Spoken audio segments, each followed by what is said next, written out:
বাবা বলতেছে মদিনার থেকে মুহাজিরদেরকে বের করে দিবে।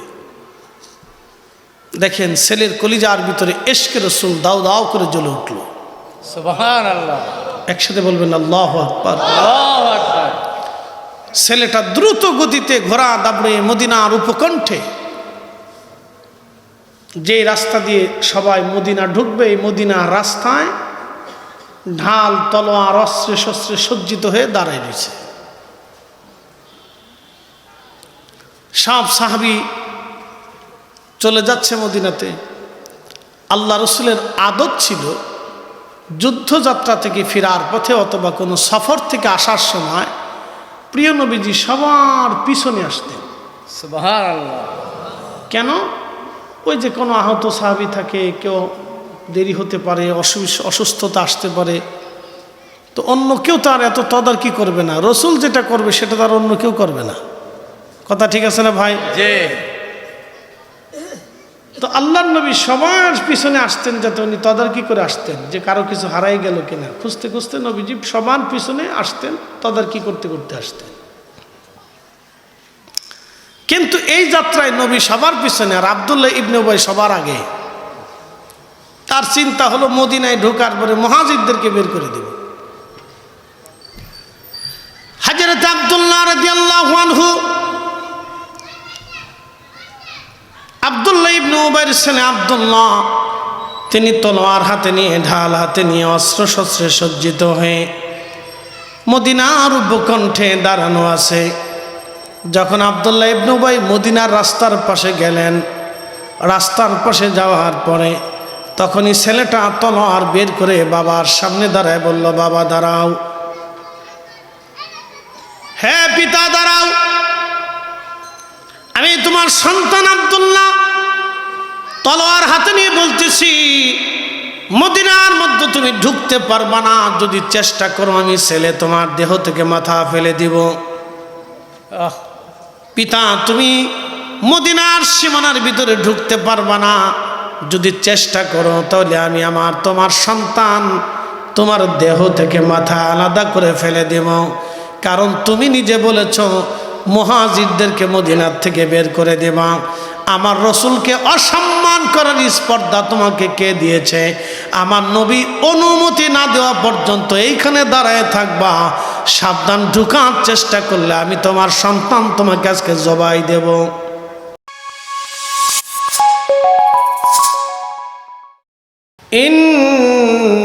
ইন্নাল্লাহা ওয়া মালাইকাতাহু ইউসাল্লুনা আলান নবী ইয়া আইয়ুহাল্লাযীনা আমানু সাল্লু আলাইহি ওয়া সাল্লিমু তাসলিমা। আল্লাহুম্মা সাল্লি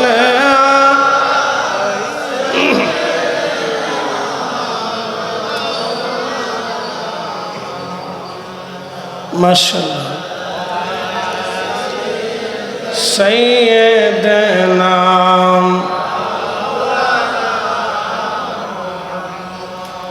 নবীর ইশকে যার দিল ভাই, এ ভুবনে কাঁদে না।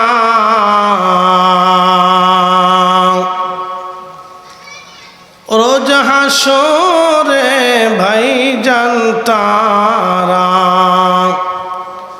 নবীজির দেখা পাবে না। আল্লাহুম্মা সাল্লি আল্লাহু আকবার। মাশাআল্লাহ।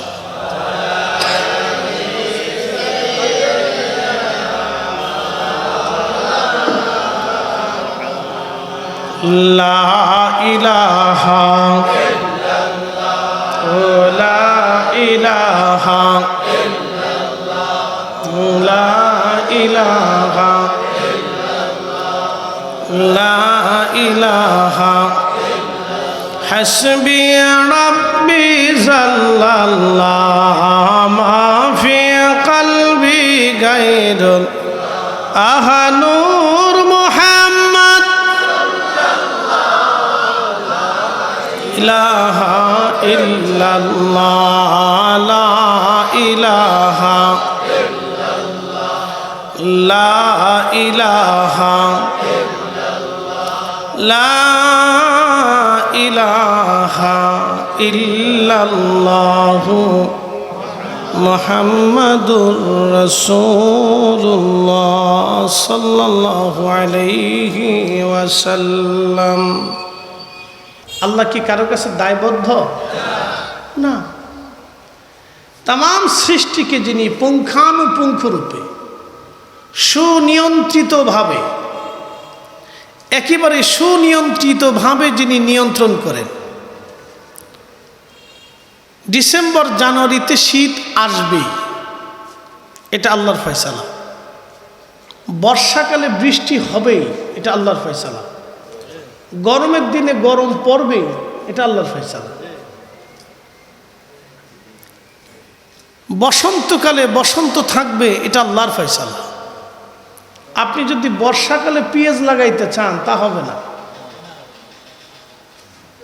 হবে কি? হবে না। আপনি যদি শীতকালে বর্ষার ফসল লাগাইতে চান তাও হবে না। বন্যা অধ্যুষিত এলাকাগুলিতে কাঁঠাল গাছ লাগাইলে যেমন থাকে না, আপনাকে বুঝতে হবে সব কিছু আল্লাহর নিয়ন্ত্রণে। তো আল্লাহ কিন্তু কারো মুখাপেক্ষী না, কিন্তু তিনি একজনকে ভালোবেসে মনোনীত করলেন। একসাথে বলবেন আল্লাহু আকবার। একজনকে, জোরে বলেন কয়জনকে? কি বেশে? ভালোবেসে। ভালোবেসে আল্লাহ মনোনীত করলেন। মনোনীত করে রব্বে করিম তিনি বললেন, আসা আইয়াবআসাকা রাব্বুকা মাকামান মাহমুদা।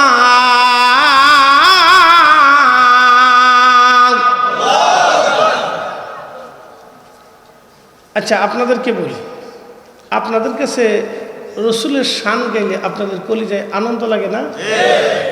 ঠিক আপনাদের মতো এক প্রকারের মানুষদের সামনে রসুলের শান গাইলে তাদের কাছে ভালো লাগে না। তাদের কাছে জাকাতের ওয়াজ করবেন খুব ভালো লাগে, রাজনীতির ওয়াজ করবেন খুব ভালো লাগে, কিন্তু শানের সালাত বললে তাদের ভালো লাগে না। আচ্ছা, কারণটা কি? আমি বুঝি না। সব ভালো, সব ঠিক আছে, নামাজে রোজাতে জিকিরে ফিকিরে কোনোটা কমতি নেই,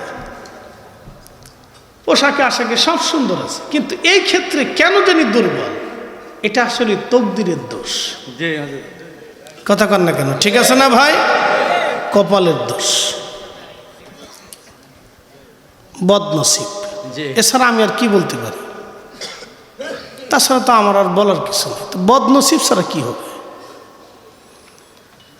আপনি একটু চিন্তা করেন, পৃথিবী স্টপ, তাম সৃষ্টি স্টপ। আল্লাহ তার রসুলকে নিতে পাঠাইলেন, জিব্রাইলকে নিয়ে আসো। মনিরি ভাই আমাকে দাওয়াত করছেন, তার চিন্তা হলো যে আমি হুজুরকে দাওয়াত করছি, হুজুর যে কোনোভাবেই আমার মাহফিলে আসবে। তাতে ট্রেনে চড়িয়ে আসুক, বিমানে চড়িয়ে আসুক, আর ঘোড়ার গাড়িতে চড়িয়ে আসুক, আর পায়ে হেঁটে আসুক, আর সাইকেল চলে আসুক, হুজুর আল্লাহ বাসায় রাখলে আল্লাহ আল্লাহ যে কোনো উপায় হুজুর আসবে। আবার মাহফিল শেষ করার পরে আমাকে বিদায় দেওয়ার পরে হুজুর তার চিন্তা হলো যে হুজুর আল্লাহ যেভাবে হোক তারে নিবে, এটা হলো তার চিন্তা। উনি যদি আমাকে বাড়ি থেকে গাড়ি ভাড়া করে নিয়ে মাহফিল পর্যন্ত আনতেন, আবার তার দায়িত্বে বাড়ি পর্যন্ত বসাইতেন, তাহলে ছিল মেহমানদারির একবারে পরিপূর্ণ সম্মান। কথা ঠিক আছে না ভাই? আল্লাহ তার রসুলকে নেওয়ার জন্য জিব্রাইলকে পাঠাইলেন।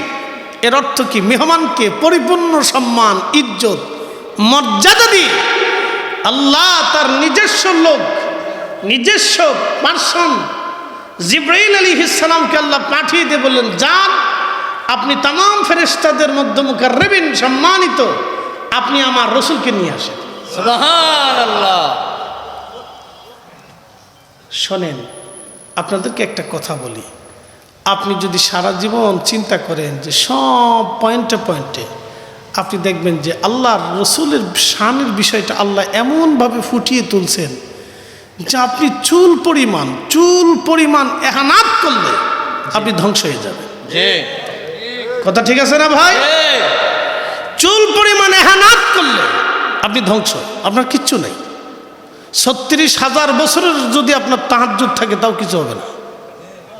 আল্লাহ ওইগুলির দিকে একটা নজরও ভুরুক্ষেপ তাকাবে না। আপনার সারা জীবনে যদি মাকামে ইব্রাহিমেও আপনি নামাজ পড়েন, 24 ঘন্টা ইবাদত করেন, আল্লাহ 1 সেকেন্ডের জন্য ওদিকে তাকাবে না, ওদিকে আল্লাহ তাকাবে না। তো এই বিষয়গুলি আমাদের কিছু ভাইদেরকে আমরা বুঝাইতে পারি না, কেন জানি তাদের হৃদয় থেকে এগুলি খুব দুর্বল আসে, আমার বুঝে আসে না। প্রিয় উপস্থিতি, খুব মনোযোগ দিয়ে কথাগুলি শুনবেন। এটা রজব মাস, রব্বুল আলামিন এই মাসে আল্লাহ তার রসুলকে এমন একটা মহা ঘটনা ঘটাইলেন, যেই ঘটনার নাম হলো মেরাজ। যদি আপনি মেরাজ বুঝেন তাহলে রসুল বুঝবেন, মেরাজ না বুঝলে রসুল বুঝবেন না। তাম সৃষ্টির মধ্যে একজন মনোনীত ব্যক্তি, যেই নবীর উপরে ঈমান আনার কারণে আল্লাহ সব নবীদেরকে নবুয়ত দিলেন। আল্লাহ বলেন, ওয়া ইজ আখাযাল্লাহু মিসাকান নাবিয়্যিনা লামা আতাইতুকুম মিন কিতাবিন ওয়া হিকমা।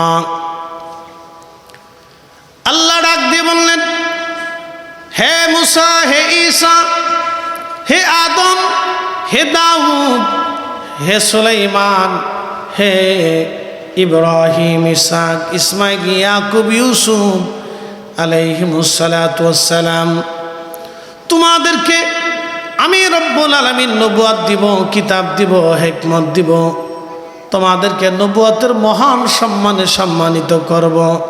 কিন্তু আমি আল্লাহর শর্ত হলো সুম্মা জাআকুম রাসূল, আমার এই রসুল তোমাদের মধ্যে যাবে।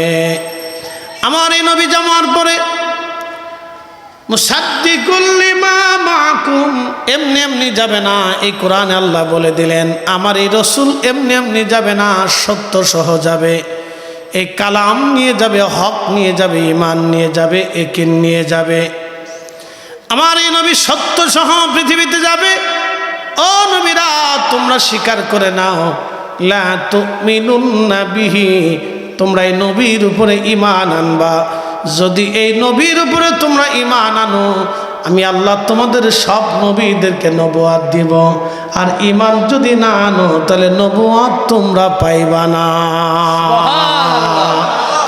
একসাথে বলেন আল্লাহু আকবার। নারায়ে তাকবীর, নারায়ে রিসালাত, মুফতি জহিরুল ইসলাম ফরিদী সাহেব। তাহলে আপনি একটু বুঝেন তো, আল্লাহ তার রসুলের শানকে কত বুলন্দ করেছে। তাম সৃষ্টির ভিতরে মানব জাতির মধ্যে আল্লাহ রাব্বুল আলামিন ১৬ লক্ষ নবী বাছাই করলেন, তাদের ভিতরে ৩১৩ জন রসুল বাছাই করলেন। ৩১৩ জন রসুল থেকে 4 জন রসুল বাছাই করলেন, কিতাবধারী 4 জন, একজন দাউদ, মুসা, ঈসা আলাইহিমুস সালাতু ওয়াস সালাম। 3 জনকে আল্লাহ আসমানি কিতাব দিলেন, মহাগ্রন্থ দিলেন।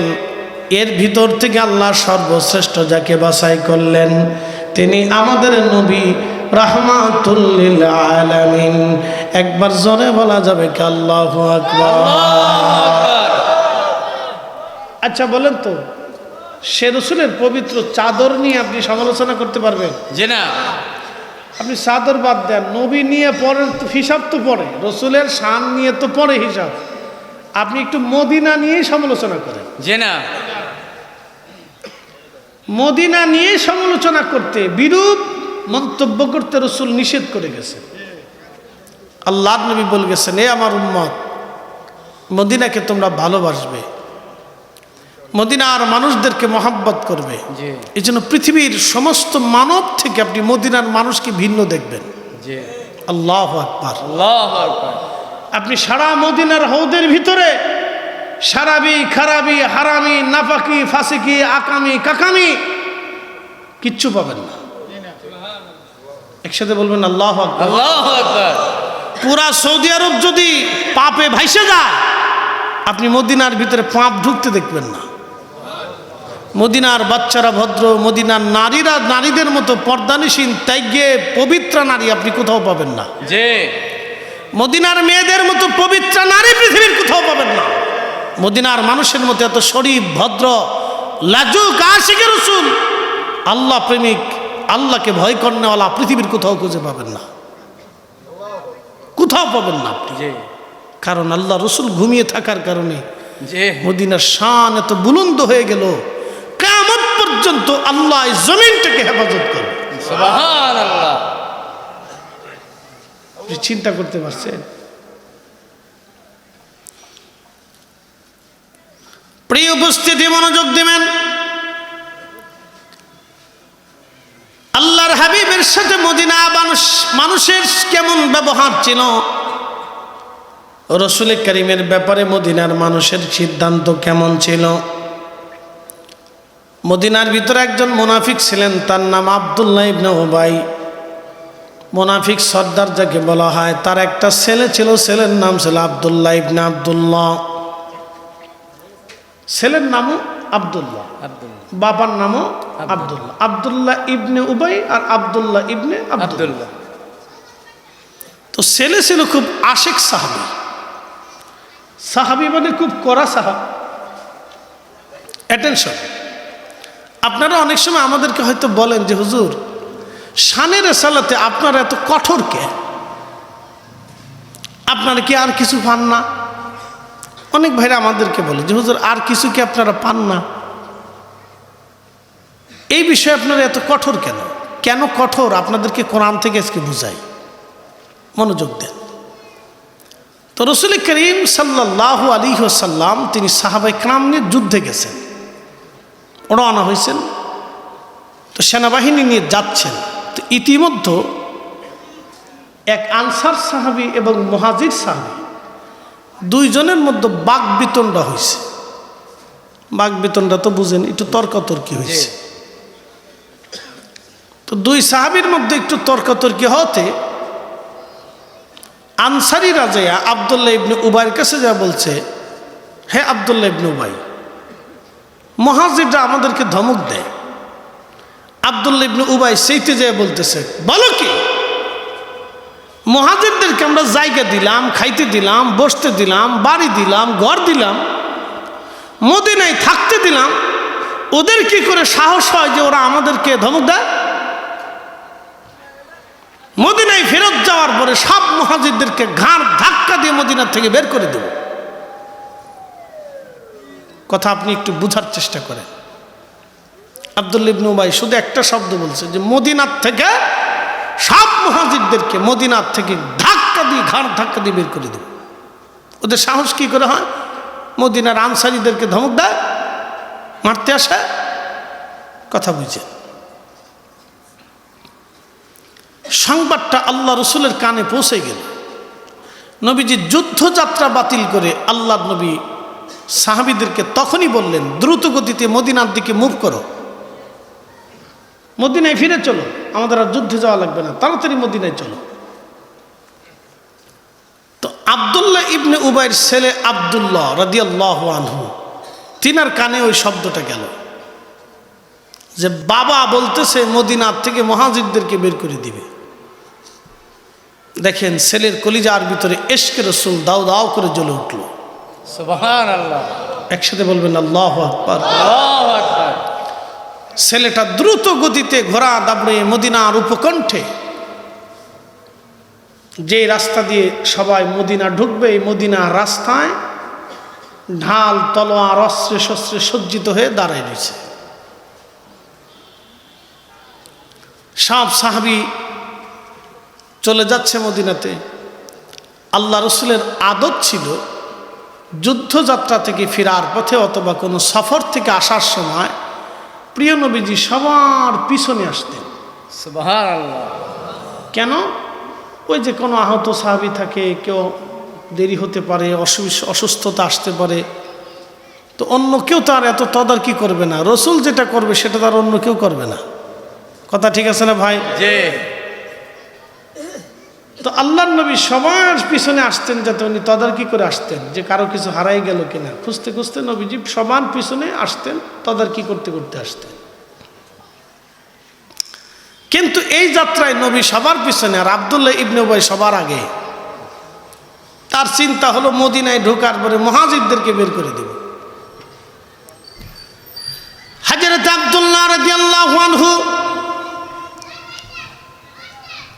আব্দুল্লাহ ইবনে উবাইর ছেলে আব্দুল্লাহ, তিনি তলোয়ার হাতে নিয়ে, ঢাল হাতে নিয়ে, অস্ত্র শস্ত্রে সজ্জিত হয়ে মদিনার উপকণ্ঠে দাঁড়ানো আছে। যখন আব্দুল্লাহ ইবনে উবাই মদিনার রাস্তার পাশে গেলেন, রাস্তার পাশে যাওয়ার পরে তখনই ছেলেটা তলোয়ার বের করে বাবার সামনে দাঁড়ায় বলল, বাবা দাঁড়াও, হ্যাঁ পিতা দাঁড়াও, আমি তোমার সন্তান আব্দুল্লাহ তলোয়ার হাতে নিয়ে বলতেছি, মদিনার মধ্যে তুমি ঢুকতে পারবা না, যদি চেষ্টা করো আমি ছেলে তোমার দেহ থেকে মাথা ফেলে দিব। পিতা তুমি মদিনার সীমানার ভিতরে ঢুকতে পারবা না, যদি চেষ্টা করো তাহলে আমি তোমার সন্তান তোমার দেহ থেকে মাথা আলাদা করে ফেলে দেব। কারণ তুমি নিজে বলেছ মুহাজিরদেরকে মদিনার থেকে বের করে দেবা। আমার রসুলকে অসম্মান করার স্পর্ধা তোমাকে কে দিয়েছে? আমার নবী অনুমতি না দেওয়া পর্যন্ত এইখানে দাঁড়ায় থাকবা। সাবধান, ঢুকার চেষ্টা করলে আমি তোমার সন্তান তোমাকে আজকে জবাই দেব। একসাথে বলুন আল্লাহু আকবার। না না, জোরে বলেন, জোরে জোরে জোরে। নবীর ইজ্জতে সাহাবীরা বাপ চিনে নাই, কি কথা বলেন না কেন? রসুলের ইজ্জতে সাহাবীরা বাপ চিনে নাই, আর আমি আপনাকে কেমনে চিনবো? কি কথা বলেন না কেন? রসুলের ইজ্জতে সাহাবীরা বাপ চিনে নাই, আমি আপনাকে কেমনে চিনবো? কি কথা ঠিক আছে না? আপনি আমাকে কেমনে চিনবেন? কিসের চিনা চিনি? রসুলের ইজ্জতে সাহাবীরা বাপ চিনে নাই, আর আপনি সাদার কোথাকার কোন মৌলবী কোন মাদ্রাসাতে পড়ে আছেন, তাতে আমার কি আছে? কি কথা ঠিক আছে না ভাই?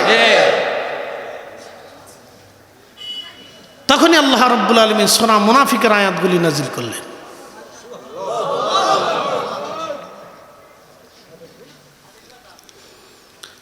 সূরা মুনাফিকের আয়াতগুলি আল্লাহ নাজিল করলেন। আব্দুল্লাহ ইবনে উবাই ঠাসে দাঁড়িয়ে আছে, বলে কি ছেলে আমার? ছেলে বলতেছে, পিতা তোমার দেহ থেকে মাথা কিন্তু আলাদা করে ফেলবো। বাবা সাবধান, মদিনার দিকে আগাবা না। কিন্তু আমি তোমার ছেলে বলতেছি, আমার রসুল যদি অনুমতি দেয় তাহলে তোমাকে ঢুকতে দিব, নবী অনুমতি না দিলে তুমি ঢুকতে পারবা না।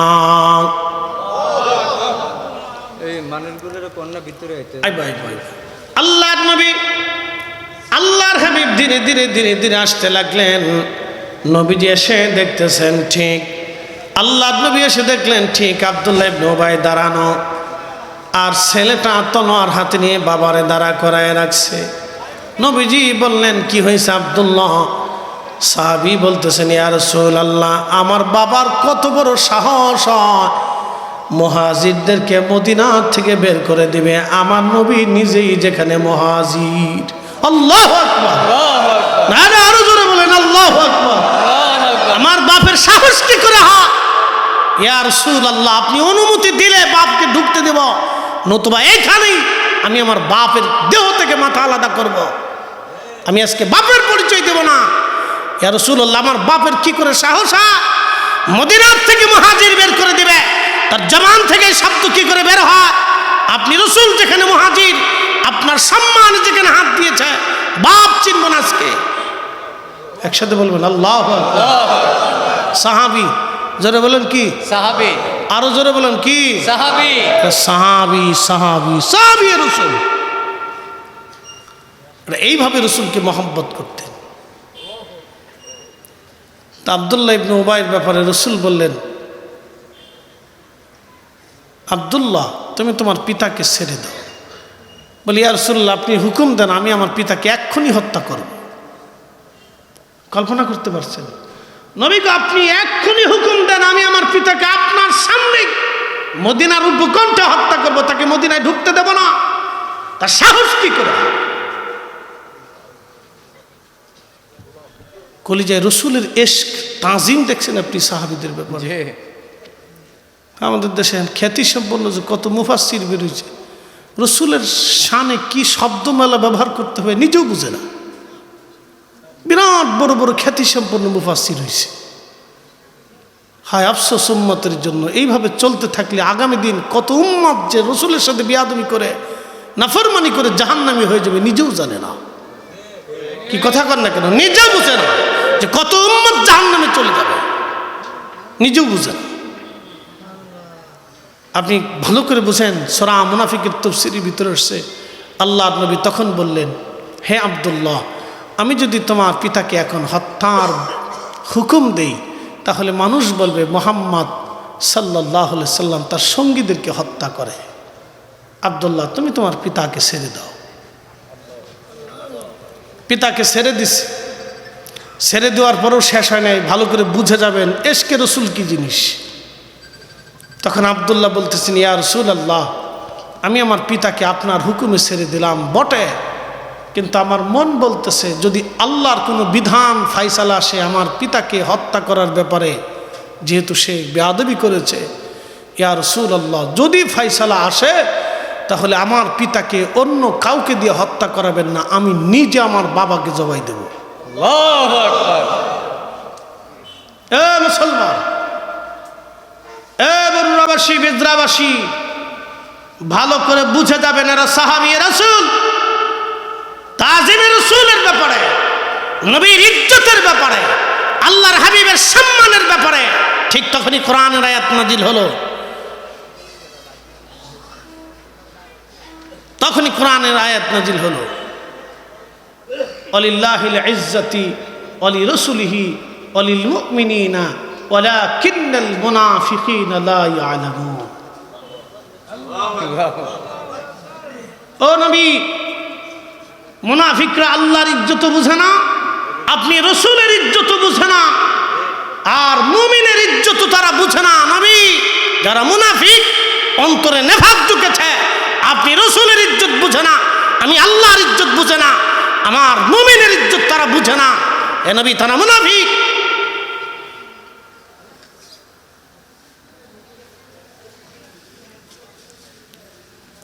আপনি বুঝে যান, এখান থেকে অনেক কিছু শিখার আছে।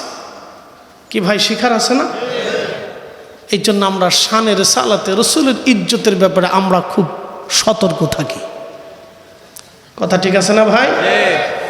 এখন যার মন চায় দুর্বলতা থাকবেন, অসুবিধা নেই। ভাবতেছেন পালাবেন, কোথার থেকে পালাবেন? কবর থেকে, না হাসর থেকে, না মিজান থেকে, না ফুলসিরাত থেকে, না হাউজে কাউসার থেকে? কোথার থেকে পালাবেন? কোথার থেকে পালাবেন? না কবর থেকে? কোথার থেকে পালানোর কোনো রাস্তা নেই।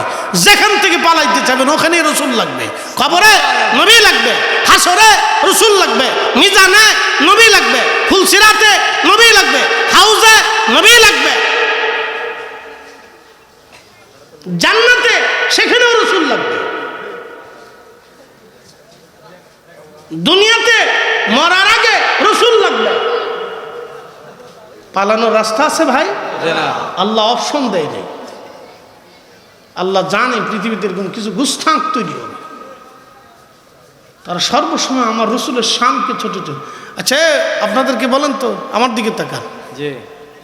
বর্তমান পৃথিবীতে বড় বড় প্রেসিডেন্টের ভিতরে একটা হচ্ছে আমেরিকান, রাশিয়ান, চাইনিজ, এটা বড় বড় নামি দামি প্রেসিডেন্ট। পৃথিবীর হাজার বিলিয়ন ট্রিলিয়ন বড় বড় প্রেসিডেন্টকে যদি এক পাল্লায় দেন আর আল্লাহর নবীজির পেশাব মোবারক পাল্লায় দেন, হ্যাঁ কথা কর না কেন? জোরে বলেন হবে? একসাথে বলেন হবে? কিচ্ছুই না, কিচ্ছুই না। পৃথিবীর সব বড় বড় মহাজ্ঞানীদেরকে পাল্লায় দেন, পৃথিবীর সব বড় বড় জ্ঞানী গুণীদেরকে এক পাল্লায় দেন, আর রসুল করিমের পবিত্র জুতা মোবারকের ধুলিকে আর এক পাল্লায় দেন।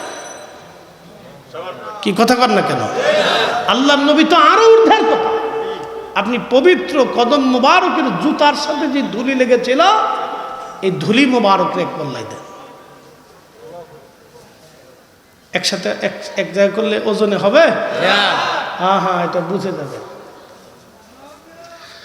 এটাই বুঝে যাবেন, এটাই সুন্নিয়ত। আমরা এগুলি বলি দেখে আমরা হয়েছি বেদাতি। কি কথা কর না কেন? আমরা কি হয়েছি? তাদের দৃষ্টিতে আমরা বেদাতি হয়েছি। এদেশে হক বললে আপনাকে পাগল করে। কি কথা ঠিক আছে না ভাই? আমরা বেদাতি হয়েছি।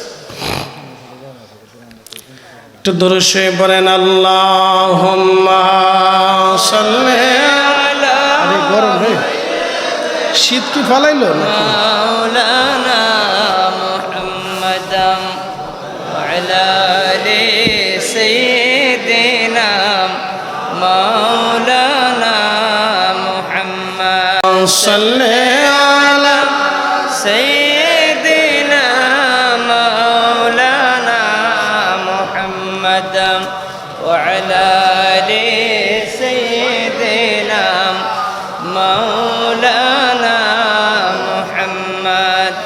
বন্ধুগণ, খুব মনোযোগ দিবেন।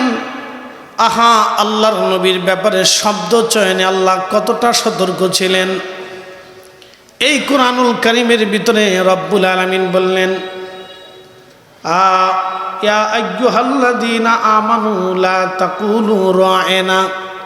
ও ঈমানদারেরা, তোমরা রা'না শব্দ বলো না, কুলু উযুরনা ওয়াসমাউ। তোমরা বলো, হে রসুল আমাদের দয়া দৃষ্টি দেন। ইহুদিরা রসুলের দরবারে এসে বলতো রা'না। রা'না শব্দের অর্থ হলো আমাদের দিকে আপনি তাকান, কিন্তু ইহুদিদের অঞ্চলে রা'না বলতে বলা হতো, হে আমাদের রাখাল আমাদের দিকে তাকান। একটু মনোযোগ দিয়েন। কুরআনুল কারীমের সূরা বাকারার এই আয়াতে রব্বুল আলামিন বলতেছেন, হে ঈমানদার, লা তাকুলু রা'না, তোমরা রা'না বলো না। কারণ রা'না ইহুদিরা বলতো, হে আমাদের রাখাল। রা'না বলতে ইহুদিরা বুঝাইতো, হে আমাদের রাখাল। ইহুদিদের এলাকায় এই শব্দটা ছিল রাখাল। যেমন আমাদের দেশে এক এলাকার গালি আর এক এলাকার বুলি। ঠিক আছে না ভাই? এক এলাকার গালি আর এক এলাকার বুলি। এক এলাকার থেকে অন্য এলাকায় গেলে মনে হবে আপনার সাথে রাগ করতেছে বা গালি দিয়েছে, কিন্তু গালি না। বন্ধু খুব মনোযোগ দিবেন। কিন্তু রসুলের ব্যাপারে শব্দ চয়ন কেমন হবে রব্বুল আলামিন এই কোরআনে জানাই দিলেন, ইয়া আইয়ুহাল্লাযীনা আমানু লা তাকুলু রা'না। ইহুদিরা রসুলের দরবারে এসে রা'না রা'না শব্দ বলে নবীকে নিজেদের দিকে মনোযোগী করতেন। রা'না বলতে বোঝাইতো আমাদের দিকে তাকানের বাহ্যিক অর্থ হলো আমাদের দিকে দেখেন, তাকান। আর আপনারা বলতেছেন, হুজুর আমাদের দিকে একটু তাকান, আমাদের দিকে একটু তাকান। এখন ইহুদিরা রা'না বলতে বোঝাইতো আমাদের দিকে তাকান, কিন্তু ইহুদিদের আঞ্চলিক এলাকাতে রা'না বলতে রাখাল মনে করা হতো। ঠিক ইহুদিরা এসে এই শব্দটা বলে রসুলের দরবারে মস্কারা করত, আর মুসলমানরাও বুঝতো না, তারা রা'না বলে ফেলতো। আল্লাহ তখনই আয়াত নাজিল করে দিয়ে বললেন, হে ঈমানদার, তোমরা রা'না শব্দ বলো না। আমার রসুলের ব্যাপারে তোমাদের শব্দ চয়ন হবে খুব। এখানেও সতর্কতা দিয়ে বললেন, রা'না না বলিয়া তোমরা বলো কুলু উযুরনা। হে নবী, আপনি আমাদের দিকে দয়ার নজর দেন, মায়ার নজর দেন। একবার জোরে বলা যাবে কি মারহাবা? হে রাসূল, আপনি আমাদের দিকে মায়ার নজর দেন, দয়ার নজর দেন। আদবের শব্দমালা কে শিখাই দিল? আল্লাহ। একসাথে বলেন, কে শিখাইল? আল্লাহ। দরবারে মোস্তফাতে আদব আল্লাহ শিখাইলেন। বিশ্ববিখ্যাত একজন বাদশার জীবনী শোনাই। তার নাম সুলতান মাহমুদ গজনবী রাহমাতুল্লাহি আলাইহি। বিরাট বড় প্রতাপশালী একজন বাদশা ছিলেন। তো বাদশার দরবারে একজন গোলাম ছিল, গোলামের নাম আয়াজ। এতটা বিশ্বস্ত গোলাম ছিল। সুলতান মাহমুদ গজনবীর সাম্রাজ্য ছিল এক পাশে, আয়াজ থাকতো আর এক পাশে। আয়াজ যদি রাত্রে রাত বলতো, সুলতান রাতকে রাতই মনে করতেন। আয়াজ যদি দিনকে রাত বলতেন, সুলতান দিনকে রাতই মনে করতেন। কারণ এত বিশ্বস্ত গোলাম ছিল আয়াজ। পৃথিবীর সব সাম্রাজ্যের মানুষ অন্য পাশে থাকলেও আয়াজের অন্য কথা সুলতান মেনে নিতেন। কারণ উনি জানতেন আমার সাথে সবাই বেঈমানি করলেও আমার আয়াজ বেঈমানি করবে না। গোলাম আয়াজ একদিন বলল, বাচ্চা, আমার তো বয়স বৃদ্ধতা এসে গেছে, আমি দুর্বল হীন হয়ে গেলাম। আমার একটা ছেলে আছে, আপনি যদি বলেন ছেলেটাকে আপনার গোলাম বানায় দিব, আপনার খাদেম বানায় দিতে চাই। সুলতান মাহমুদ বললেন, হ্যাঁ আয়াজ, তাহলে দাও। তোমার ছেলে যদি তোমার মতো বিশ্বস্ত হয় তাহলে আমাকে আমার রাজদরবারের আমার ব্যক্তিগত পার্সোনাল খাদেম বানাইতে পারো। তো সঙ্গত ছেলেটার নাম ছিল মোহাম্মদ। আয়াজ ছেলেটাকে পাঠিয়ে দিলেন। বহুদিন ছেলেটা খেদমত করে, কিন্তু একটা দিনের জন্য সুলতান মাহমুদ মোহাম্মদ বলে কখনো ডাক দেয় নাই। শুধু বলতো, হে আয়াজের বেটা, হে আয়াজের বেটা, আয়াজের ছেলে বলে বলে ডাকতো। তো অনেক দিন পরে ছেলেটা বাড়ি যায় বলতেছে, আব্বা যান, আপনি এমন একজন মনিবের বাড়ি আমাকে কাজে লাগাইলেন যে আমার নাম ধরে ডাকে না, শুধু আয়াজের বেটা বলে ডাকে। আব্বা যান, আপনি কি বলবেন যে জিজ্ঞেস করবেন যে আমার মনিব কি আমার উপরে বেজার না আপনার উপরে বেজার? গোলাম আয়াজ দৌড়ে গেছে, বাচ্চা,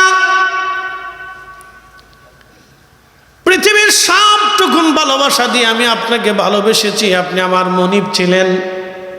জীবনে কোনোদিন আপনার সাথে আমি নাফরমানি করি নাই বাচ্চা। আমি আমার বিশ্বস্ত সন্তানটাকে আপনার খাদেম বানাইছি। আপনি আমার ছেলেটার নাম ধরে কখনোই ডাকেন না। আপনি কি আমার উপরে বেজার না ছেলের উপরে বেজার? সুলতান মাহমুদ ডাক দিয়ে বললেন, আয়াজ রে, পৃথিবীর মানুষ এক পাশে আর তুমি ভিন্ন পাশে। আমি সারা সাম্রাজ্যের মানুষকে বিশ্বাস না করলেও আমি তোমাকে বিশ্বাস করতাম। আয়াজ রে, আমি আমার সন্তান আপনজনদেরকে বিশ্বাস করতাম না, তোমাকে যেমন বিশ্বাস করি। আয়াজ, কেন তুমি মন খারাপ করছো? বলে, মালিক, আপনি আমার ছেলের নাম ধরে কখনো ডাকেন না, কারণ কি? সুলতান মাহমুদ ডাক দে বলল, আয়াজ রে, বলো তোমার ছেলের নাম কি? বলে, আমার ছেলের নাম মোহাম্মদ। বলো আমার রসুলের নাম কি? বলে, আমার রসুলের নাম মোহাম্মদ।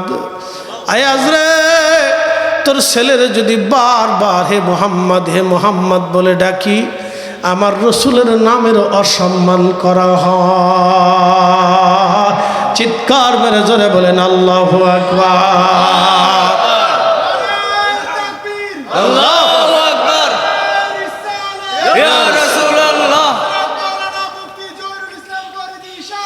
জিন্দাবাদ জিন্দাবাদ। এবার আপনি বুঝেন একজন বাদশা রসুলের নামের ব্যাপারে তার আদব কি, আল্লাহর হাবিবের ব্যাপারে শব্দ চয়ন কেমন হবে। আল্লাহর কোরআনে আল্লাহ শিখিয়ে দিলেন। দরবারে মুস্তফাতে কেমন আদব হবে আল্লাহ কোরআনে শিখিয়ে দিলেন। লা তারফাউ আসওয়াতাকুম ফাওকা সাউতিন নবী। হে আমার বান্দারা, তোমরা শোনো, দরবারে মুস্তফাতে তোমাদের আওয়াজ যেন বুলন্দ না হয়, উচ্চ আওয়াজ তোমরা দিবা না, তোমাদের কণ্ঠস্বরকে নিচু রাখবা। ফাওকা সাউতিন নবী, আমার রসুল করিমের আওয়াজের উপরে যেন তোমাদের আওয়াজ না উঠে।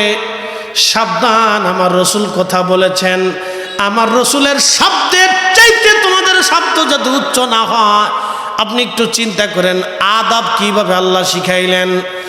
দরবারে মুস্তফাতে কিভাবে আদব হবে আল্লাহ নিজে শিক্ষা দিলেন। আমার নবীর আওয়াজের উপর দিয়ে আওয়াজ যেন উপরে না উঠে। উপরেও না উঠে সাবধান। যদি দরবারে মুস্তাফা রাসালাতের দরবারে আমার মহান হাবিবের দরবারে তোমাদের বেয়াদবি হয়ে যায়, আং তাহবাতা আমালুকুম, তোমরা জীবনে যত হজ করো, যত যাকাত দাও, যত তাহাজ্জুদ পড়ো, যত নামাজ পড়ো, যত জিকির করো, যত শহীদ হও, যত আল্লাহর পথে তোমরা দিন কাটাও, কোনো ইবাদত আমি রব্বে করিমের দরবারে কবুল হবে না। তুমি যদি ধর্মযুদ্ধে শহীদ হয়ে যাও তাও হবে না। হ্যাঁ, তাও হবে না।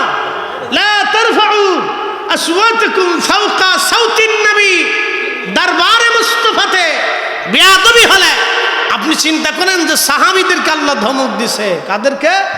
সাহাবী। সাহাবী সাহাবী কারা? যারা কলিজা দিয়ে রসুলকে ভালোবাসতেন। শুধু ভালোবাসতেন না, কলিজা কেটে দিয়ে রসুলকে ভালোবাসতেন, নিজের জীবনকে কুরবানি করে রসুলকে ভালোবাসতেন। তারার আওয়াজটাও যেন আল্লাহর হাবিবের আওয়াজের চাইতে উপরে উঠে না যা। আল্লাহ বললেন যদি উঠে যা তাহলে তোমরা শোনো, হ্যাঁ আমার উম্মত, আমার বান্দা, আমার রসুলের সাহাবীরা, আমার বান্দারা ভালো করে শোনো, আং তাহবাতা আমালুকুম, তোমাদের জীবনের সব আমলগুলি বরবাদ হবে। তো কাদের? সাহাবীদেরকে। সাহাবীদের আমল বুঝেন? সাহাবীরা, আল্লাহর নবী বলছেন আমার সাহাবীরা 1 টাকা আল্লাহর পথে 1 দিরহাম ব্যয় করেছে। আমার উম্মত তোমরা শোনো, আমার সাহাবীদের পরে তোমরা উহুদ পরিমাণ সম্পদ যদি আল্লাহর পথে ব্যয় করো, যত দাম না হবে, আমার একজন সাহাবী 1 দিরহাম আল্লাহর পথে খরচা করলে তার চেয়ে বেশি হবে। একসাথে বলা যাবে না আল্লাহু আকবার? না না, জোরে জোরে জোরে বলেন, জোরে জোরে। সেই দরবারে মুস্তাফার আদব কি হবে আল্লাহ নিজে শিখিয়েছে। তারপরেও যাদের হুঁশ না ফেরে বলবো এটা কপালের দোষ, বদনসিব। কি কথা কর না কেন? ঠিক না? তারপরে যদি কারো হুঁশ না ফেরে এটা বদনসিব, এগুলো বদনসিব, এগুলো তাদের শিক্ষা ব্যবস্থা, এগুলি তাদেরকে শেখানো হয় তাদের প্রতিষ্ঠানগুলি থেকে, তাদের মাদ্রাসা মক্তব প্রতিষ্ঠানগুলি থেকে এগুলি বেয়াদব শিক্ষানো হয়। আর আমরা বললে আমরা হয়ে যাই বেদাতি। যতদিন আল্লাহ জবান রাখে এবং জীবন রাখে ততদিন পর্যন্ত রসুলের ইজ্জতের পক্ষে আমরা কথা বলবোই, হায়াত থাকলেও বলবো। যত জীবন বলার তৌফিক থাকে তত জীবন বলবো। কথা বলেন ঠিক না বেটা? এতে মানুষ পছন্দ করুক আর না করুক, ও ছাতা দেখা আমাদের টাইম নাই। যার যার কবরে তাকে যেতে হবে। একটা কথা মনে রাখবেন, কোটি কোটি কোটি কোটি মানুষ যদি আপনার ভক্ত হয় আর কোটি কোটি মানুষ আপনার জানাজাতে উপস্থিত হয়, রসুল যদি বেজার থাকে, আল্লাহর কসম করে বলি কোটি কোটি মানুষ আপনার জানাজাতে এসে কোনো লাভ হবে না। আর আল্লাহর নবী যদি আপনার উপরে সন্তুষ্ট থাকে, আপনার জানাজা যদি দুনিয়াতে নাও হয় তাও আপনার কোনো কিছু হবে না। কথা ঠিক আছে না ভাই? আপনার কোনো লস নাই, রসুল আপনার উপরে খুশি। একসাথে বলবেন আল্লাহু আকবার। এটা মনে রাখবেন, সূত্র সহজ, একবারে সহজ সূত্র, এর চাইতে সূত্র সহজ আর কিছু নাই। পৃথিবীর সব মানুষ বেজার হয়ে যাবে, ও ছাতা দেখার সময় নেই। পৃথিবীর সব মানুষ যদি আপনার কবরে ফুল ছিটায়, আল্লাহর হাবিব যদি আপনার উপর অসন্তুষ্ট থাকে, পৃথিবীর সব মানুষ কবরে ফুল ছিটাইলেও কোনো লাভ হবে না। আল্লাহ রসুল যদি আপনার উপরে খুশি থাকে, পৃথিবীর মানুষ যদি আপনাকে কবরস্থ নাও করে তাও আপনার কোনো দুঃখ নাই। কি কথা বলেন না কেন? ঠিক আছে না? আল্লামা ইমাম আবু নঈম ইসফাহানি হিলওয়াতুল আউলিয়ার ভিতরে একটা ঘটনা লেখেন। মুসা আলাইহিস সালামের এক উম্মত 200 বছর পর্যন্ত তাকে শরীয়তে পাওয়া যায় না। তো মুসা আলাইহিস সালামের শরীয়ত তো খুব শক্ত, তো শক্ত শরীয়তের কারণে লোকটা 200 বছর পরে মারা গেছে। লোকেরা ধরে নিয়ে শহরের ময়লা আবর্জনা যেখানে ফেলে সেখানে ফেলে দিছে। তা আপনি বুঝেন তো কুমিল্লার যত ময়লা আবর্জনা যেখানে ফেলা, এই জায়গাটা কত উৎকৃষ্ট জায়গা নাকি বলেন? খুব সুন্দর সুঘ্রাণ এখান থেকে আসে, একবার বিনা পয়সায় পাবেন। এখানে দাঁড়াইলে যে কী পরিমাণে সেন্ট পাবেন, তো এইটা কোনো ভাষায় প্রকাশ করার কায়দা নেই। শুধু খালি দাঁড়াবেন, বিনা পয়সায় দেখবেন শুধু আসতেছে, খালি আসতেছে। এই ময়লার ভিতরে লোকেদেরকে ফেলে দিয়ে চলে আসলো। সাথে সাথে আল্লাহ ওহী করে বলেন, মুসা আমার বান্দাকে তুমি ময়লার মধ্যে রাখছো কেন? বলি, ইয়া রব্বি 200 বছরে যাকে শরীয়তে পাইলাম না, একটা নাফরমানের জন্য আপনি আমার কাছে ওহী করলেন, লোকেরা তাকে ময়লার মধ্যে রেখে আসছে। মুসা আলাইহিস সালামকে আল্লাহ বললেন, মুসা আমি মাফ করে দিছি। আসতে হয়ে গেল না? সুবহানাল্লাহ। কি করছে? মাফ করে দিছি। আল্লাহ মাফ করলে আমাদের করার কিছু আছে না? আল্লাহর জিজ্ঞেন, আল্লাহ 200 বছর বেটা নামাজ নাই, রোজা নাই, জিকির নাই, ফিকির নাই, তুমি তারা মাফ করে দিলে? কাম করছো আল্লাহ? বান্দার কোনো কৈফিয়ত আছে? কোনো মামলা নতুন করে আবার কোনো কোর্টে আদালতে এই মামলা আবার উত্থাপন করার সুযোগ আছে? নেই তো। উনি সুপ্রিম পাওয়ারের অধিকারী, উনি ক্ষমা করবে কি করবে না উনি জানেন, তো মাফ করে দিছে। তো মুসা আলাইহিস সালাম বলেন, ইয়া রাব্বি মাফ করে দিলেন কারণটা কি? বলে, মুসা রে, দুনিয়ার মানুষ যখন ঘুমাইতো আমার বান্দা তখন জেগে জেগে তাও রাত পড়তো। সুবহানাল্লাহ। তো ফোড়া অবস্থায় যেখানে আমার রসুলের নাম পাইতো ওই নামের মধ্যে চুমা লাগাইতো।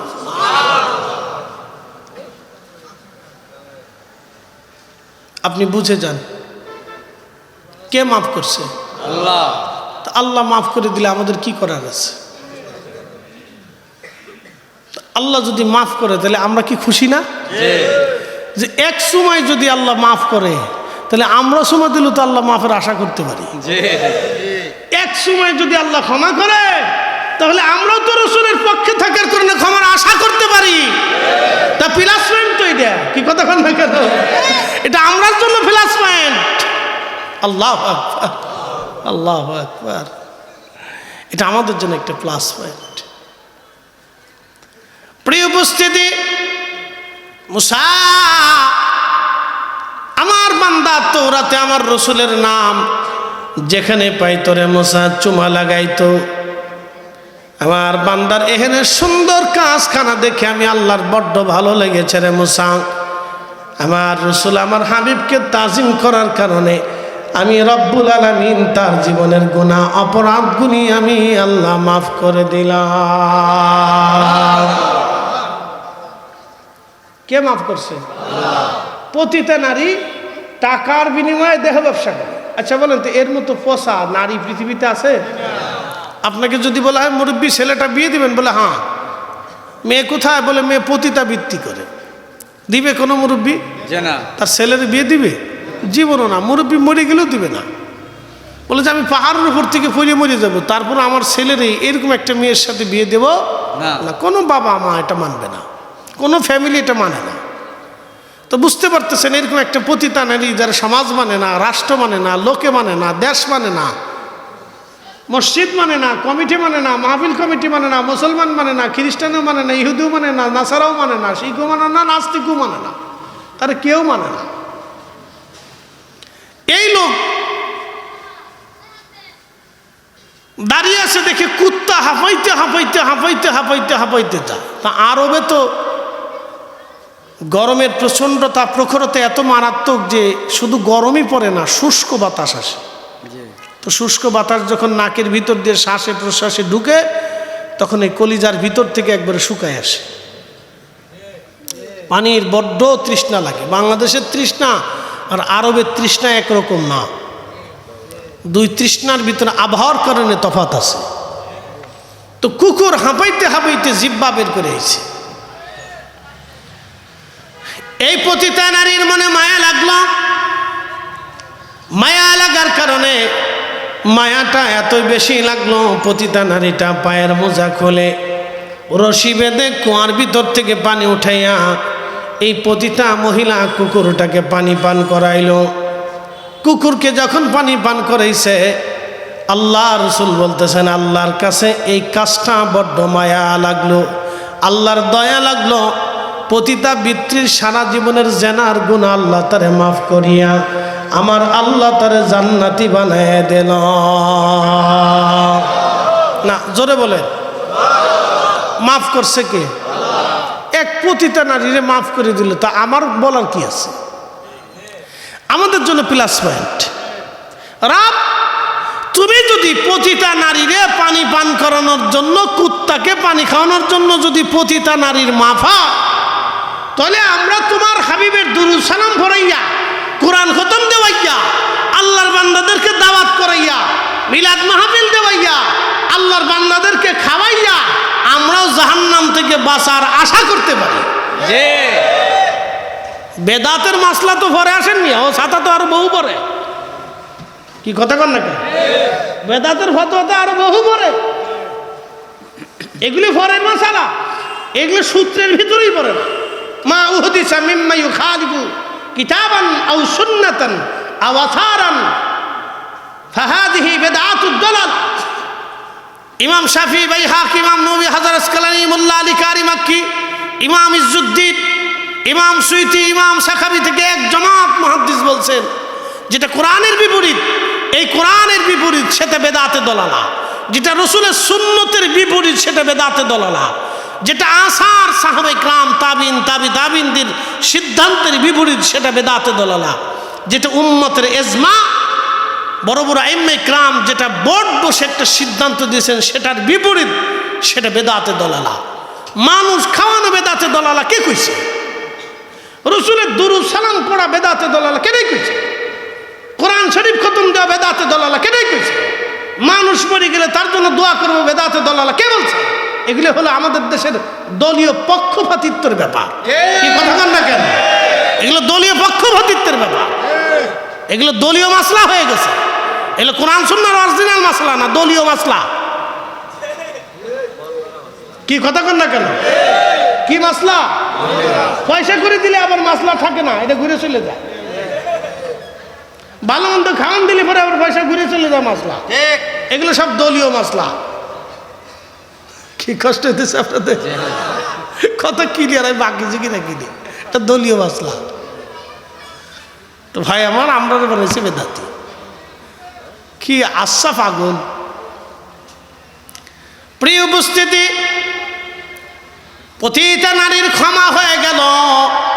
ক্ষমা যদি আল্লাহ করেন তাহলে আল্লাহর দয়া আমাদের জন্য প্লাস পয়েন্ট। কথা ঠিক আছে না ভাই? কে ক্ষমা করে? আল্লাহ। তো ক্ষমা করা মানে আমাদের জন্য প্লাস পয়েন্ট। তাহলে বোঝা গেল আমরাও ক্ষমা পাবো। যদি বলেন আমরাও ক্ষমা পাবো, আমাদেরও বেনিফিট আছে। আল্লাহ কবুল করুক বলে না। এক ব্যক্তি 99 জন মানুষ মেরে ফেলছে। মারার পরে চিন্তা করলো, হাই হাই, এত মানুষ মেরে ফেললাম, কত বড় গুনাহ করছি, কি সর্বনাশ। কোরআনে রব্বুল আলামিন বলছেন, মান কাতালা নাফসান বিগাইরি নাফসিন আও ফাসাদিন ফিল আরদি ফাকান্নামা কাতালান নাস জামিআ। তোমরা যদি একজন নিরপরাধ মানুষকে হত্যা করো, সে হিন্দু হোক, বৌদ্ধ হোক, খ্রিস্টান হোক, মুসলমান হোক, শিখ হোক, জৈন হোক, নাসারা হোক, ইয়াহুদি হোক, সে যে ধর্মেরই লোক হোক না কেন, যে বর্ণের হোক, গোত্রের হোক, দেশের হোক, একজন নিরপরাধ মানুষকে তুমি যদি হত্যা করে ফেলো, এ বান্দা, তাহলে তুমি শোনো, তাম পৃথিবীর মানুষকে মেরে ফেললে যে গুনাহ হবে, তুমি একজন নিরপরাধ মানুষকে মেরে ফেললে সেই গুনাহই হবে। আহা, কত কঠিন! আপনি বুঝতে পারছেন কত কঠিন গুনাহ, কত কঠিন গুনাহ, জীবনের কত কঠিন গুনাহ। আপনি একজন নিরপরাধ মানুষকে মেরে ফেলছে, 99 জন মারছে। তো মারার পরে তার অন্তরে তওবা আসছে, আহারে আমি এত ভুল করলাম জীবনে। তো দেখেন পাদ্রী ডাক দিয়ে বললো, হুজুর আমি তো 99 জন মানুষ মেরে ফেলছি, আল্লাহ কি আমার মাফ করবে? ফাদ্রিও মনে করেন যে বেজাল্লে মৌলবী, বুঝেন নাই? বেজাল্লে মৌলবী হেতায় ফতোয়া দিয়ে বলছে, না তোরে কি আল্লাহ মাফ করবো বেটা? 99 জন মানুষ মারছো, তখন ক্ষমা চাইতে এসো না বেটা, দাও, তোরে আল্লাহ মাফ করবো না। তখন হেতায় চিন্তা করে যে ফাদ্রি যেহেতু কইলে আল্লাহ মাফই করতো না, তাহলে আর তোরেও সাইডে দিয়ে লাভ নাই। হেতারাও ধরছে, কায়দা মতো ফিডে হেতারও মেরে ফেলছে, শেষ। 100 সেঞ্চুরি পুরা হয়ে গেছে। তো যখন 100 মানুষ মারছে, তখন আবার অন্তরের ভিতরে আল্লাহ ধাক্কা লাগছে, হাই হাই করলাম কি আমি, আবার মানুষ মারছি। আল্লাহ নবী বললেন, অন্তরের ভিতরে তওবা এসে গেল, হায় হায় করলাম কি আমি, সর্বনাশ। দৌড়ায় দৌড়ায় কোথায় গেলে ক্ষমা হবে? দেখে একজন বুজুর্গ আবেদ আল্লাহর ওলি আলেম জিজ্ঞেস করলো, হুজুর আল্লাহ কি মাফ করবেনি? 100 জন মানুষ মেরে ফেলছি আমি। তখন আল্লাহর বান্দা বলল, হ্যাঁ আমার রব আমার আল্লাহ বড় দয়াশীল, তোমারে মাফ করে দেবেন। বলল হুজুর কোথায় গেলে, কেমনে গেলে, কোন অবস্থায় কেমনে আল্লাহর কাছে তওবা করব বলেন। বুজুর্গ বললেন, বেটারে অমুক কারিয়ার ভিতরে আল্লাহর কিছু বুজুর্গ বান্দা আছে, তুমি তাদের সহবতে বসে বসে তওবা করো, মাফ চাও, আমার রব আমার আল্লাহ তোমাকে মাফ করবে। এই জন্য বুজুর্গানের মজলিসে তওবা করলে আল্লাহ মাফ করে দেয়, মাফ করে দেয়, মাফ করে দেয়। এই জন্য আমাদের বুজুর্গরা দেখবেন এক জায়গায় বসে দলবদ্ধভাবে তওবা করায়। করছেন না একটু আগে? একসাথে বলবেন আল্লাহু আকবার জামাতের সাথে। তুমি যাও ওইখানে, ওইখানে গেলে মাফ হবে। আমি বলিনি, আল্লাহ রসুল সহিহ বুখারীতে বলতেছে। আচ্ছা বলেন, এই ঘটনার পিছনে আল্লাহর কি উদ্দেশ্য আছে না? আছে। উদ্দেশ্য ছাড়া পৃথিবীতে কোনো ঘটনা আল্লাহ ঘটায়? আল্লাহ কুত্তা বানাইছে, উদ্দেশ্য আছে না? কুত্তা কেন বানাইলো? শিয়াল কেন বানাইলো? আপনি কুত্তা বিদায় করে দিয়ে 10টা শিয়াল ধরে নিয়ে এসে প্রত্যেক দিন ফ্রাই করে গরুর গোশত দিয়ে কালাবোনা করে সন্দুর হোটেল থেকে কালাবোনা নিয়ে ওরে সকালবেলা বিকেলবেলা রাত্রিবেলা খাওয়াবেন, ও ঠিকই মুরগি চুরি করে বলাবে। ঠিক আছে না? ও আল্লাহর আইনে জঙ্গলে থাকে, ওরা যতই ভালো মন্দ খান ও মুরগি চুরি করবে। কুত্তা আল্লাহর আইনে আপনার বাড়ি পাহারা দেয়। আপনি খাবার ফসাগুলা যাই দেন, ও আপনার বাড়ি পাহারা দিবে। ও আপনার আইনে পাহারা দেয় না, ও আল্লাহর আইনে পাহারা দেয়। আল্লাহর আইনে পাহারা দেয়, আপনার আইনে না। আল্লাহর আইনে কুকুর আপনার বাড়ি পাহারা দেয়। তো আল্লাহর প্রত্যেকটা সৃষ্টির ভিতর রহস্য আছে। কোরআন হাদিসের প্রত্যেকটা বক্তব্যের ভিতর উদ্দেশ্য আছে। এখান থেকে শিখার আছে, জানার আছে, বুঝার আছে। প্রত্যেকটা কাসাস থেকে আমাদের বুঝার অনেক কিছু আছে। এই জন্য কোরআনে সূরা ইউসুফের ঘটনাকে বলছে আহসানুল কাসাস, উত্তম ঘটনা। এই জন্য আমরা অনেক সময় ঘটনা বললে কিছু হুজুররা আসে পরে বুজুর্গি দেখা কিসে বলা হুজুর নিয়েছেন। এ বেটা, আল্লাহ নিজে কোরআনে কিচ্ছে বলছে, আর তুমি কিচ্ছের ভাব লাগছে যে তুমি বড় মুহাদ্দিস হয়ে গেছো। না টিটকারি করো নাকি? আল্লাহ নিজেই কোরআনে কাসাস বর্ণনা করেছে। একসাথে বলবেন আল্লাহু আকবার। আল্লাহু আকবার। সহিহ বুখারীর কিতাবুল আম্বিয়াতে রাসূল কত কাসাস নবী নিজে বর্ণনা করছে। উনি কাসাস নিয়ে টিটকারি করে, কিসে বলা হুজুর লিয়েছে। কিসে বলা হুজুর হবে না? আল্লাহ তো নিজেই কিসে বলে, আল্লাহ রাসূল নিজেই কিচ্ছে বলেছে। তুমি এত বুজুর্গি ভাবলো কেমনে? বিরাট বড় বুজুর্গ হয়েছে নাকি? প্রিয় উপস্থিতি, খুব মনোযোগ দিবেন। আল্লাহর হাবিব ডাক দিয়ে বললেন, সাহাবীরা, আল্লাহর বান্দা তখনই দৌড় মেরেছে বুজুর্গদের বাড়ির দিকে। ঠিক এমন সময় তার মৃত্যু এসে গেল। কারণ আপনারা জানেন, নির্দিষ্ট সময় মৃত্যু আসলে অতিবাহিত করার আর সুযোগ আমাদের কারো নাই। ওমা তাদরি নাফসুম বিআইয়ি আরদিন তামুত। আল্লাহু আকবার।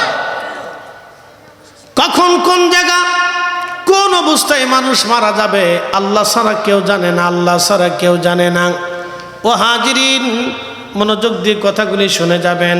আহা, রব্বুল আলামিন আমার আল্লাহ, আমার রব আল্লাহ নবী বলতেছেন, ও আমার উম্মতেরা শোনো।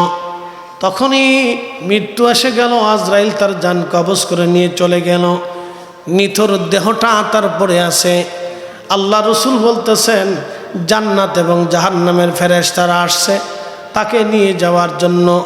জান্নাতের ফেরেশতারা বলে আমরা তাকে জান্নাতে নিয়ে যাব, জাহান্নামের ফেরেশতারা বলল আমরা তাকে জাহান্নামে নিয়ে যাব। দুই দল ফেরেশতার মধ্যে বদানুবাদ চলতেছিল।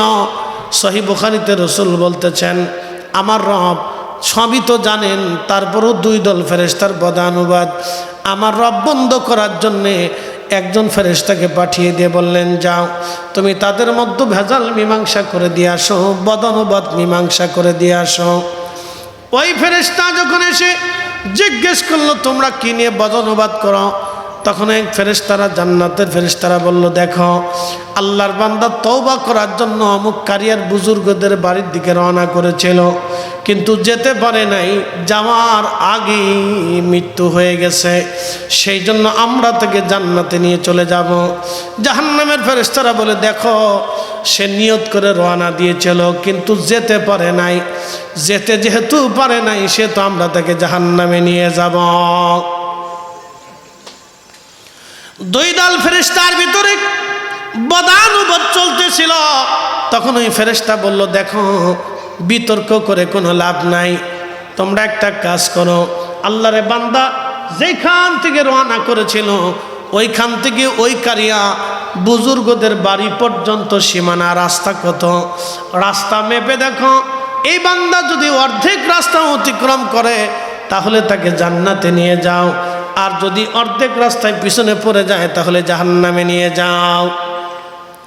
এক বর্ণনাতে আসছে রাস্তা মাপার সময় সে 1 বিঘত রাস্তা পিছনে পড়ে গেল। ফেরেশতারা বলল, আমরা জাহান্নামে নিয়ে যাব। আল্লাহ ডাক দিলেন, এ জাহান্নামের ফেরেশতারা, এখন আমার বান্দাকে জাহান্নামে নেওয়ার সময় হয় নাই, অপেক্ষা করো। কিছু সময় পরে আবার আল্লাহ বললেন, আবার মাপ দাও। এবার রাস্তা মাপ দিয়ে দেখলো 1 বিঘত রাস্তা সামনের দিকে চলে গেছে। ফেরেশতারা বলল, ইয়া রাব্বি, আমাদের মাপে তো ভুল হয় না, কিন্তু আগে দেখলাম পিছনে পড়লো, এখন সামনে চলে গেল, কারণ কি? আল্লাহ ডাক দিয়ে বলেন, ফেরেশতারা রে, আমার বান্দা তওবা করার জন্যে, ক্ষমা পাওয়ার আশা নিয়ে আমার বুজুর্গদের বাড়ির দিকে রওনা করেছিল। সেই জন্য আমি আল্লাহ বড় দয়া করে আমি আমার বান্দার জীবনের গুনাহগুলি আমি আল্লাহ মাফ করে দিলাম। না আরো জোরে বলেন, ক্ষমা করছে কে? আর আমরা কি কৈফিয়ত চাইতে পারবো? উনি দয়া করে মাফ করে দিছে। তার অর্থ হলো, উনি মাফ করার অর্থ হচ্ছে আমাদের জন্য সুসংবাদ আছে। কথা ঠিক আছে না ভাই? আমাদের জন্য কি আছে? সুসংবাদ আছে। এত বড় অপরাধে যদি মাফ পায় তাহলে আমরাও মাফ পাবো। বলেন না আল্লাহু আকবার। না না, হয় না, হয় না, আরো জোরে জোরে বলেন, জোরে। এত বড় অপরাধী মাফ পাইলে আমরাও পাবো। আশা আছে না ভাই? আশা আছে, আশা থাকে। আল্লাহ কোরআনে বলছেন, তোমরা আশা ছাইড়ে দিও না। লা তাকনাতু মির রাহমাতিল্লাহ, আমার রহমত থেকে তোমরা নিরাশ হইও না, তোমরা আশা ছাইড়ে দিও না। আমরা আশা ছাড়ি নেই, আশা ছাড়ি না বিধায় বারবার আল্লাহর কাছে হাত তুলি, আল্লাহ মাফ করে দেন, আল্লাহ মাফ করে দেন। আর ওনরা আশা করে না বিধায় দুয়া থেকে মুসলমানদেরকে বাতিল করে দিছে, যে লাগবে না, না করলেও চলে।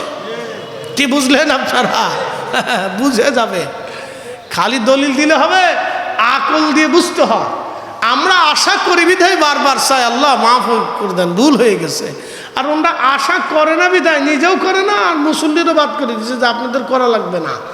শয়তানকে 1450 বছরে যা পারি নেই তো তোরা তা করে দিছিস, কোনো অসুবিধা নেই, তোরা আমার জাতি ভাই। কি কথা খারাপ করছি ভাই? শয়তানকে, তোরা আমার জাতি ভাই, 1450 বছরে যা পারছি না তোরা তা করে দিছিস। বুঝতে পারছেন? এই জন্য বুঝতে হবে আমাদেরকে, অনেক কিছু শিখার আছে, বুঝার আছে, জানার আছে।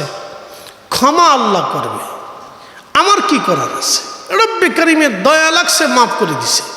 শেখ সাদি রহমতুল্লাহ ঘুমাইছে, এন্তেকাল করছে, তো এক আল্লাহর ওলি স্বপ্ন দেখে, সাদি আল্লাহ তোমার সাথে কেমন ব্যবহার করছে? বলে, আমার রব আমাকে মাফ করে দিছে। বলে, সাদি তোমাকে মাফ করলো কোন আমলে? বলে, আল্লাহ আমাকে ডাক দেখে, সাদি তোমার জীবনের কোনো আমল আমার কাছে পছন্দ হয়নি, কিন্তু তুমি আমার রসুলের সামনে নাত লেখছিলে, বালাগালুলাবি কামালিহি, আমার রসুল পছন্দ করছে, আমি আল্লাহ সেই জন্য তোমাকে মাফ করে দিছি। আল্লাহ মাফ করছে কে? আল্লাহ। আল্লাহ মাফ করে দিলে আপনি কি করবেন? তার মানে আমাদের জন্য সুসংবাদ হলো, শেখ সাদির যদি রসুলের নাত গাওয়ার কারণে মাফ হয়, তাহলে আমরাও নবীর দুরুদ সালাম, নবীর নাতিয়ার জন্য, রসুলের প্রশংসার জন্য আমরাও মাফের আশা করতে পারি। সূত্র বুঝতে হবে, আল্লাহর দয়া। আর যতই বেদাতি কো, ছাতাগুলি দেখার সময় নেই। বেদাতি কইলে কোন যে ভাই তোমার বেদাতের গাঠি বুকসা নিয়ে তুমি কম্বলের ভিতরে করে নিয়ে রাত্রিবেলা ঘুমাই থাকো, ওগুলি দেখার সময় আমাদের নাই। প্রিয় ভাই আমার, বিজরাবাসী, শানের সালাত, শানে মুস্তফা, আল্লাহর হাবিবের শান বন্ধু আমার, এটা অত্যন্ত মহা ঊর্ধ্বে। যদি ভুল করে বসেন সর্বনাশ হয়ে যাবে। পবিত্র রজব, মেরাজের মাস। এই রজব মাসে আল্লাহ তার রসুলকে নিয়ে গেলেন। নিলেন তো নিবেন, জিব্রাইলকে পাঠাইলেন নবী নেওয়ার জন্যে। জিব্রাইল আলাইহিস সালাম এসে উম্মে হানির ঘরের উপর থেকে সাত পাকা করে জিব্রাইল আলাইহিস সালাম ভিতরে ঢুকে আল্লাহ নবীকে জাগ্রত করে ঘর থেকে বের করে এনে পার্শ্ববর্তী জায়গাতে জিব্রাইল আলাইহিস সালাম আল্লাহর হাবিবের সিনা সাক করলেন। সিনা সাক করার পরে পবিত্র কাল্ব মোবারক বের করে জমজমের পানি দিয়ে ধৌত করলেন। কাল্ব মোবারক ধৌত করার পরে আল্লাহর খাজিনা ভরে জান্নাত থেকে আমার নবীর জন্য এলেম এবং হেকমত আনা হলো। এই এলেম এবং হেকমত হযরত জিব্রাইল প্রিয় নবীজির কাল্ব মোবারকের মধ্যে ঢুকিয়ে দিলেন, ভরে দিলেন। আল্লামা ইমাম সুয়ুতি আল কিসাতুল বেসরার মধ্যে লেখেন, এরপরে বক্ষ মোবারক সেলাই করে দেওয়া হলো, বোরাক আনা হলো। বোরাক আনার পরে আল্লাহর নবীজি বোরাকের পিঠে চড়ে রওনা হয়ে গেলেন। অনেক লম্বা লম্বা ঘটনা।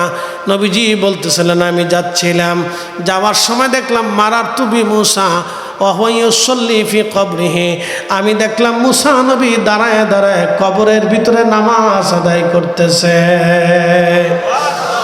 আমি বাইতুল আকসায় চলে গেলাম। আকসাতে যাওয়ার পরে দেখি ইব্রাহিম আলাইহিস সালাম নামাজে দাঁড়ানো। ওরে আমার উম্মতেরা, ইব্রাহিম তোমাদের নবীর মতো দেখা যায়। আমি আরও দেখি ঈসা রুহুল্লাহ দাঁড়ানো। ঈসা রুহুল্লাহর চুলগুলি ঘাড় বাবরি। আমি আরও দেখলাম মুসা আলাইহিস সালাম নামাজ পড়ে, তার চুলগুলি কুকরানো, গধূম বর্ণের, বেশি লম্বাও না বেঠেও না, মিডিয়াম সাইজের। আমার উম্মতেরা, আমি দাঁড়িয়ে আছি। এক এক করে ১৬ লক্ষ সাহাবী মসজিদের মধ্যে ঢুকলেন। ঢোকার পরে একামত শুরু হয়ে গেল। জিব্রাইল ডাক দিয়ে বলে, হুজুর আর কার জন্য অপেক্ষা? আজকে সব নবীদের ইমাম হয়ে আপনি নামাজ পড়াবেন। আজকে আপনি ইমামুল মুরসালিন। একবার জোরে বলা যাবে কি আল্লাহু আকবার। প্রিয় নবী বললেন, আমি নামাজ পড়াইলাম। এখন প্রশ্ন করি, নামাজ কি মেরাজে যাওয়ার সময় আইছে না মেরাজ থেকে আসার সময় আইছে? আসার সময়। মেরাজ থেকে আসার সময় নামাজ আইছে না? তো নবীজি যাওয়ার সময় 2 রাকাত পড়াইলেন। বুঝেন আপনি? একসাথে বলবেন আল্লাহু আকবার। নবীজি যাওয়ার সময় কয় রাকাত পড়াইছেন? তো নামাজ তো আইছে মেরাজ থেকে আসার পরে। তো রসুল সব নবীদের পিছনে রাইখা নবীজি সামনে দাঁড়াইলেন। এখন কি এটা কি মুসার শরীয়তে না আমার নবীর শরীয়তে? নামাজ কি ইব্রাহিমের শরীয়তে হয়েছিল না আমাদের রসুলের শরীয়তে হয়েছিল? তাহলে এবার বুঝেন তো আপনি? একসাথে বলবেন আল্লাহু আকবার। মেরাজ বুঝবেন তো রসুল বুঝবেন, মেরাজ বুঝবেন না তো রসুল বুঝবেন না। এগুলো সূক্ষ্ম পয়েন্ট। আল্লাহর নবী যাওয়ার সময়ই নামাজ পড়াইলেন, তাহলে 2 রাকাত নামাজ। তার অর্থ হচ্ছে জিব্রাইল আসার আগেই নামাজ সম্পর্কে নবী অবহিত ছিলেন। কি কথা কন না কেন? জিব্রাইল নামাজ শিখানোর আগেই রসুল নামাজ সম্পর্কে কি ছিলেন? অবহিত ছিলেন, অবগত ছিলেন। বিদায় 2 রাকাত নামাজ নবীর শরীয়তেই। সব নবীরা আমার রসুলের শরীয়তে, আমার নবীর পিছনে ইক্তেদা করেছে, আমার নবীর শরীয়তে। একসাথে বলবেন আল্লাহু আকবার। তার অর্থ প্রকান্তরে পরোক্ষভাবে সব নবীরাই আমার রসুলের উম্মত, এতাআত করছে। একসাথে বলবেন আল্লাহু আকবার। হ্যাঁ, বুঝে যাবেন, বোঝাটা জরুরি। মেরাজ বুঝা মানে রসুল বুঝা। এই জন্য আমাদের দেশে যারা বুকে হাত বেঁধে নামাজ পড়ে, ওরা মেরাজ এটা স্বপ্ন হয়েছিল, বাস্তবে না। বুঝতে পারছেন? শতান কত প্রকারের দেশে হয়েছে আপনি হিসাব করে পাবেন না। বিরাট বড় বড় দাড়িওয়ালা শয়তান দেশে ঢুকছে, বুঝে সুঝে কাজ করে। কাজ যেটা করবেন বুঝে সুঝে করবেন, নাহলে বিপদ হয়ে যাবে, একবার মহা বিপদে পড়ে যাবে। তো আল্লাহ নবী নামাজ শেষ করে বের হচ্ছেন, তেমন সময় একটা পাথর রসুলকে সালাম দিলেন। সালাতু আসসালামু আলাইকা ইয়া রাসূলুল্লাহ। প্রিয় নবীজি ডাক দিলেন, পাথর কেন সালাম দাও? পাথর বলতেছি, ইয়া রাসূলুল্লাহ, আমি সালাম দিচ্ছি, আমি 1400 বছর ধরে দাঁড়ানো। হুজুর আপনার অপেক্ষায় আছি। বলে কেন? ইয়া রাসূলুল্লাহ, আমি শুনছি আপনি মেরাজ করবেন, সব নবীরা নামাজ পড়বে আপনার পিছনে, আপনি এখান থেকে বরাকে চড়ে আসমানে রওনা দিবেন। নবী গো, আপনার কদম মোবারকের একটু ধুলির আশায় আমি পাথর দাঁড়ানো আছি। বলে পাথর, তোমার আবেদন মঞ্জুর। আল্লাহর নবী পাথরের উপরে কদম রাখবে, ঠিক তখনই আল্লাহ ডাক দিলেন, পাথর মমের মতো নরম হয়ে যাও রে পাথর, সাবধান পাথর, আমার বন্ধুকে আমি দাওয়াত করেছি। আল্লাহর নবী কদম মোবারক রাখলেন, পাথরের মধ্যে নবীর কদমের দাগ লেগে গেল। এখনো সেই পাথর বাইতুল আকসাতে এখনো আছে। একসাথে বলবেন আল্লাহু আকবার। মাকামে ইব্রাহিমে ইব্রাহিম আলাইহিস সালামের পায়ের দাগের পাথর এখনো মাকামে ইব্রাহিমে আছে। আর আমার নবীজির পা মুবারকের দাগের পাথর এখনো বাইতুল আকসাতে আছে। ওই পাথর থেকে এখনো বিনা আতরে বিনা সুগন্ধিতে পাথর থেকে সুঘ্রাণ আসতে থাকে। ওই পাথরে যেই সুঘ্রাণ, আমি ওহুদের জায়গায় একই সুঘ্রাণ পেয়েছি। ওহুদের যেখানে ফাঁকা জায়গাতে নবী বিশ্রাম করেছিলেন, রাত্রিবেলা গেলে সেখান থেকে আল্লাহর বেহেশতের ঘিরান এখনো আসে। একসাথে বলেন আল্লাহু আকবার। আমি নিজের আশাকি ঘন্টার পর ঘন্টা বসেছিলাম। আমরা 4-5 জন আলেম ছিলাম, সিলেটের কয়েকজন আলেম একসাথে ছিল। একজন লন্ডনে ছিল, হ্যাঁ গত হাজে আল্লাহু আকবার। একবারে সুঘ্রাণ আসতে থাকে রাত্রিবেলা। আপনি ঠিক সেম একই গ্রাম, বাইতুল আকসার পাথরে যে গ্রাম, উহুদের এইখানে একই গ্রাম, সেম গ্রাম। 1450 বছর পরেও রসুলের মুজেজাত চলমান। একসাথে বলা যাবে না আল্লাহু আকবার। আপনি বুঝেন আমরা সেই নবীর উম্মত। আল্লাহু আকবার। তাকে আল্লাহ কি পরিমাণে সম্মান মর্যাদা বুলন্দি দিয়েছিলেন, এটা আমরা আহলে সুন্নাত ওয়াল জামাতের যারা আছি আমরা হয়তো আপনাদের সামনে বর্ণনা করি, বলি বারবার, ঘন ঘন বলার কারণে। শোনেন, the rolling stone gathers no moss, যে পাথর সবসময় গড়া সেটাতে কখনো শ্যাওলা জমে না। মনে রাখবেন, যে পাথর ঝর্ণার পানিতে সবসময় গড়াইতে থাকে সেটার ভিতরে শ্যাওলা জমে না। এটা শ্যাওলা মুক্ত থাকে, ময়লা মুক্ত থাকে। আপনি যত গোসল করবেন তত শরীর থেকে ময়লা চলে যাবে। গোসল করবেন না, দেখবেন 7 দিন 8 দিন 10 দিন 15 দিন পরে আপনার শরীরে ময়লা পড়ে গেছে, গন্ধ বের হয়ে আসছে। ঠিক আছে? তো এই জন্য আমরা বারবার আপনাদেরকে ওয়াজে ফাঁকে শানে রেসালাত এই জন্য শোনাই যে আপনি যাতে কখনো পথভ্রষ্ট না হন। কি কথা ঠিক আছে না ভাই? এই জন্য আপনাদেরকে বারবার এইটা আপনার কি করি, ঘষা মাজা করি, আপনাদেরকে বারবার রিপ্লাই করি, শোনাই। কারণ মানুষ তো এটা ভুলে যায়। মানুষ এর আদত হচ্ছে ভুলে যাওয়া। আদম আলাইহিস সালাতু ওয়াস সালাম থেকে এটা হয়ে আসছে। মানব জাতি কখনো না কখনো ভুলে যায়। যেমন একটা প্রবাদ আছে যে চোখের আড়াল হলে মনের আড়াল হয়। সত্য প্রবাদ। চোখের আড়াল হলে মনের আড়াল হয়ে যায়। এই জন্য কিছু বিষয় আছে আপনাদের নলেজের আড়াল হয়ে যায়, মগজের আড়াল হয়ে যায়, ধ্যানের আড়াল হয়ে যায়। তখন এই ওয়াজ নসিহতে বসলে উলামা ইকরাম যখন বলে তখন এটা আবার স্মরণে পড়ে। ঠিক আছে? Rolling stone gathers no moss, অর্থাৎ যে পাথর ঝর্ণার পানিতে গড়াইতে থাকে এটার মধ্যে কখনো শ্যাওলা জমে না। এটা হচ্ছে প্রবাদ। এই জন্য আপনি ঘন ঘন এই রিসার্চ গবেষণা আলোচনা শুনলে আপনাদের ভিতরে স্পিড বাড়বে।